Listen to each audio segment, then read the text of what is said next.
రాజశేఖర రెడ్డి బ్రతికున్నంత వరకు రాజశేఖర రెడ్డి గారి అబ్బాయి, ఇప్పటికీ రాజశేఖర రెడ్డి గారి అబ్బాయి. కానీ ఆ రాజశేఖర రెడ్డి కుటుంబం చిచ్చు, అందులో షర్మిల ఆవేదన, ఆందోళన, ఆగ్రహం, ఆస్తి వివాదం కనబడతానే ఉంది. ఆమె తన అన్నని అరెస్ట్ చేసి జైలుకి పంపించాలన్న కోరికతో ఉంది.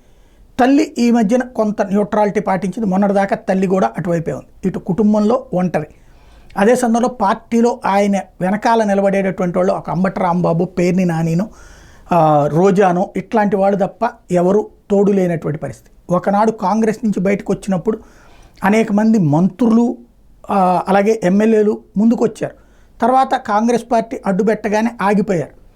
కానీ నిలబడి కలబడి ప్రతిపక్ష నాయకుడిగా మొదట, ఆ తర్వాత ముఖ్యమంత్రిగా రెండోసారి వస్తే ఈ దఫా ప్రతిపక్ష స్థానానికి కూడా దూరం అయినటువంటి జగన్మోహన్ రెడ్డిని అసలు జనానికే దూరం చేయాలన్నటువంటి ప్రయత్నంలో భాగంగా ఓ పక్కన మీడియా అటాక్ నడుస్తుంది, రెండో పక్కన సోషల్ మీడియా అటాక్ నడుస్తుంది, మూడో వైపున కుటుంబంలో నడుస్తుంది, ఇంకో వైపున పార్టీ వాళ్ళు ఎవరు దగ్గరికి రావట్లేదు, దూరంగా జరిగి కూర్చుంటున్నారు, మనకెందుకు వచ్చిన గొడవ అన్నటువంటిది.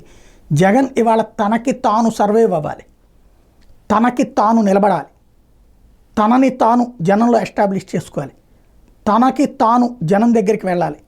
ప్రెస్ మీట్లతో కాలక్షేపం చేస్తే కుదరదు. జనం దగ్గరికి వెళ్ళడం కానీ, జనాల్లో తిరగడం కానీ జగన్మోహన్ రెడ్డి చెయ్యకపోతే జగన్ రాజకీయ భవిష్యత్తే ప్రశ్నార్థకం అవుతుంది.